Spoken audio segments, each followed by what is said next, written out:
तवा अंडा मसाला साध्या सोप्या पद्धतीने बनवत आहे. तुम्हीही करून कोथिंबीर, हिरवी मिरची, आलं लसूण याची पेस्ट, 2 रेड कलरचे टोमॅटो याची आपण पेस्ट बनवून घेणार आहे. कांद्याचे 2 काप करणार आहे. थोडं तेल टाकून इथे शॅलो फ्राय करणार आहे. थोडीशी रेड कलरची चटणी, हळद टाकून 1 मिनिट पलटून घेणार आहे. दोन्ही साईडनं थोडं शॅलो फ्राय केलं आहे. तेल छान गरम झालेलं आहे. त्यात बारीक चिरलेला कांदा आपण सोनेरी कलर होईपर्यंत भाजले आहे.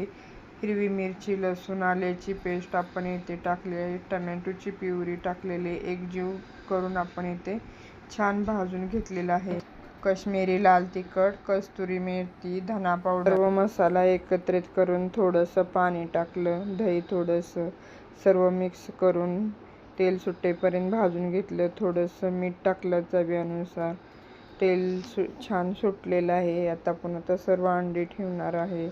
2 मिनिटं अजून शिजून दिलं. 2 मिनिटांनी आपला अंडा मसाला तयार आहे.